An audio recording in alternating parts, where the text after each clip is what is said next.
So today we are talking watch accessories. I have a couple things to show you. First of all is a 6 watch travel case from Mirage Luxury Travel. And since we're talking travel, I thought I'd go through the collection and pull out 6 pieces that I think would be the ones that I would take on a trip if I were leaving today. So we'll take a look at the case, take a look at some watches, and I also have some straps in from Armilla Straps. Over the past couple of years, with everything that's been happening, they struggled and ended up closing up shop, but they are back and selling straps again, and I'm really happy for them when it comes to being back in business. They have some great product. I've featured them on the channel a few different times before. Both the straps and the case, I think, are really good budget friendly options, but let's check them out. So I think what we're going to do first is sort of a re-unboxing. I've had this open for a while now, but the presentation is quite nice.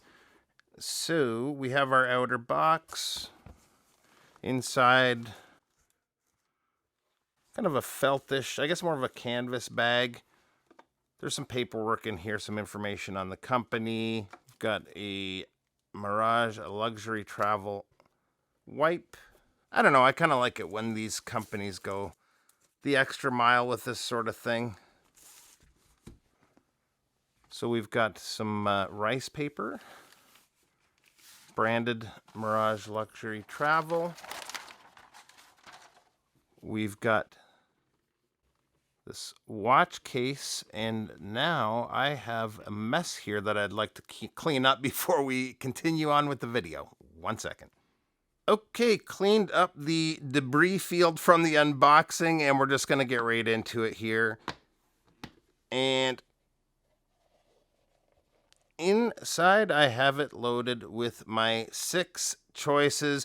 I usually bring 4 watches on a trip. Depends on the trip, but I normally have 3 watches in a watch roll and 1 on wrist. But if I were bringing 6, this is probably something along the lines of what my watch box would look like if I was leaving today. And I'm just going to run through them quick while we're looking at the watch case.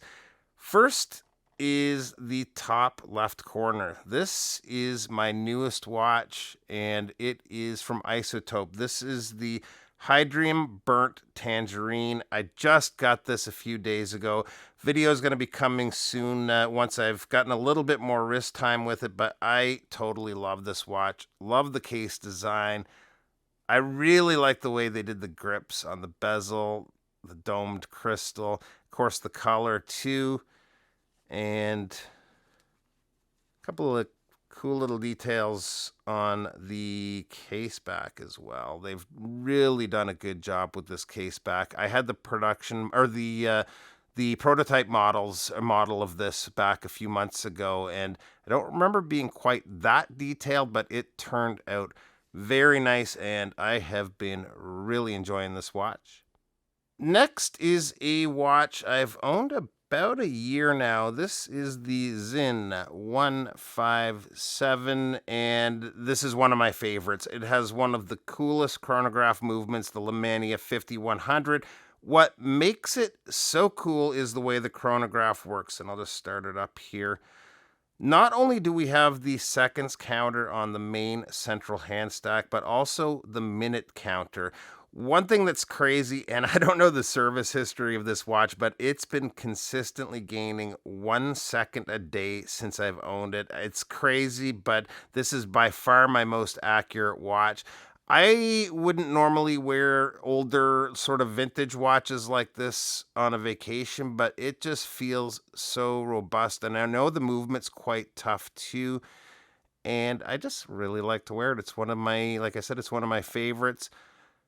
Got a couple of links recently. A few months ago, I was wearing it on leather, but now I'm able to get this bracelet finally at a length that will fit my wrist, and I've been really enjoying it on steel, and yeah, this is just such a cool watch.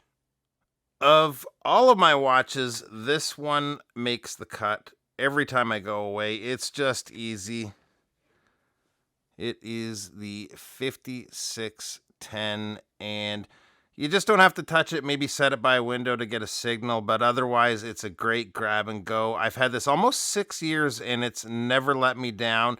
This is actually on one of the Armilla Straps. We'll talk about more here in just a minute. But last Christmas, I bought my son a 3D printer, and the very first thing he printed, or I had him print me, was the strap adapter, and I've had it on ever since that Christmas. It's been cool to wear it on a few different straps.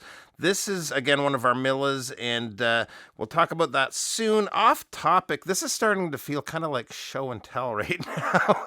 But he also printed me this watch stand that very same day, and I don't know if you can make it out there, but it actually has TimeToGo written on the base, which I use this as a stand for most of my macro shots you see in the videos. Now, I do not have many dress watches, and the next watch is kind of a hybrid field / dress watch. It's on a bit of a sportier strap rate at the moment. This is another one from Armilla, but this goes great on anything, and I really like that about this watch. You could put this on a croc, dress it up, anything from that all the way down to a sportier NATO, and just a very versatile watch, also quite robust, screw-down crown, 100 meters of water resistance, and a company that's owned by a really good friend of mine, too. I wear this one quite frequently, and another go-to on the last couple of trips I've taken. So if you are going away, especially somewhere warm, you have to have a blue-dialed watch. And this is about as blue as it gets. This is the VanBanner VBAO. I'm not sure if these are sold out now. I think maybe some of the colors are and some are available but I'm not sure which.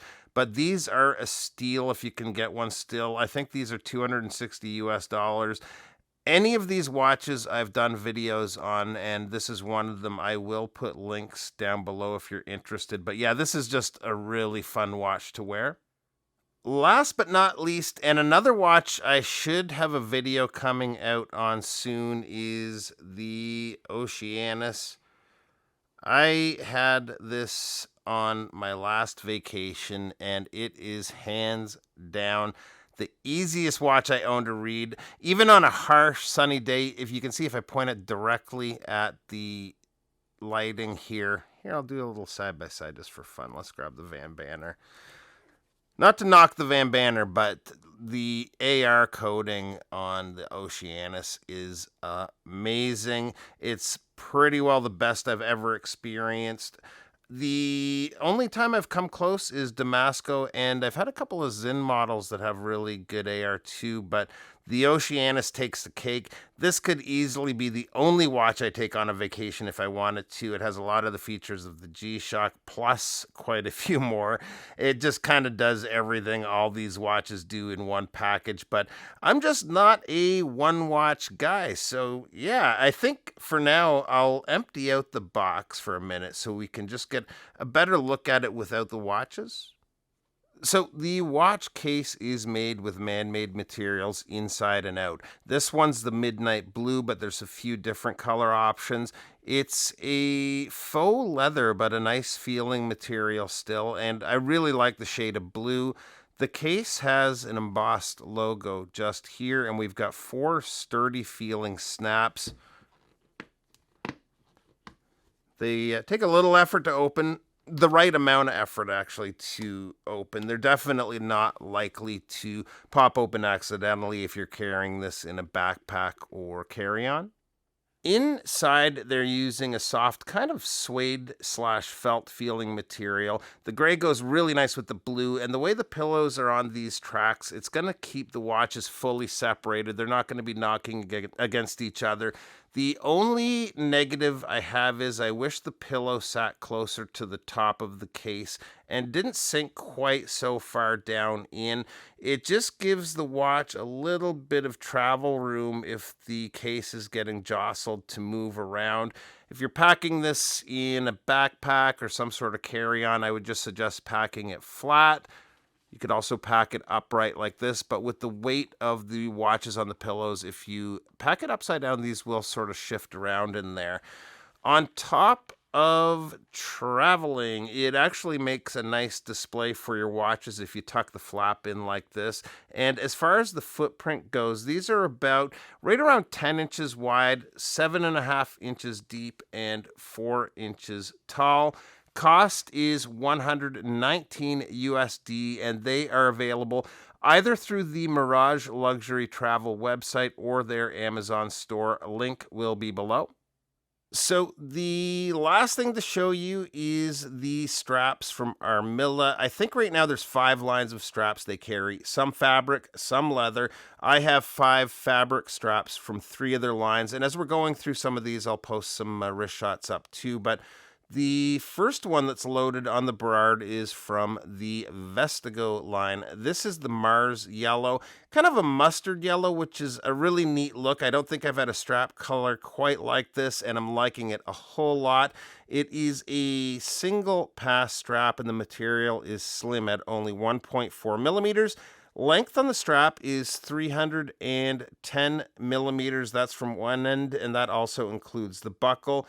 The buckle is signed with the Armilla logo, as is one of the keepers. You can see is signed there, Armilla. And what's cool about these keepers is they are both adjustable. They're both sliding keepers. You often see maybe one sliding keeper, but not usually 2. And that's just going to help get a better fit. If you like to tuck in the tip of the strap, you're maybe going to be able to get that sorted out a little bit better and look a little nicer when you can have that much adjustment.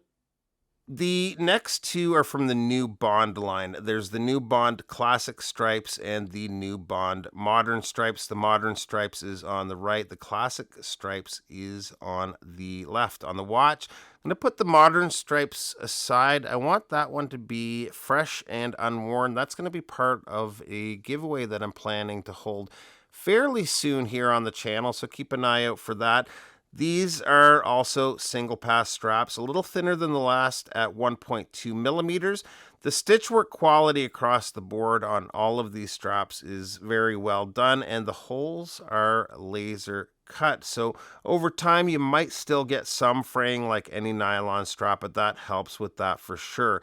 These are the same length as the last yellow strap, 310 millimeters. And again, we have the dual sliding keepers, and you just can't go wrong with a good Bond style NATO strap. They tend to work really well on a whole lot of different watches. Last up is the Aero Ballistic line. I have the black and red on the G-Shock and then a black and gray. And again, I'm going to keep this for part of that giveaway. These models are not single pass like the last, but otherwise similar quality material and hardware. I think the hardware is all identical. Some of them are polished, some brushed, though. These look, I think, awesome on the square, especially this red and black one. I'm surprised how much I'm liking having different strap options for it. I was kind of married to the resin strap for quite a few years, but it's been a lot of fun having some new strap options. Overall, I'm happy with all the straps, and the price is very nice. All 3 versions come in at 14 euros, which is just under 15 USD. I've seen very similar straps go for quite a bit more than this, so that is it, guys. Link to Mirage and Armilla will be in the description below. Appreciate you taking a few minutes to stop by, and we'll see you real soon. Bye-bye.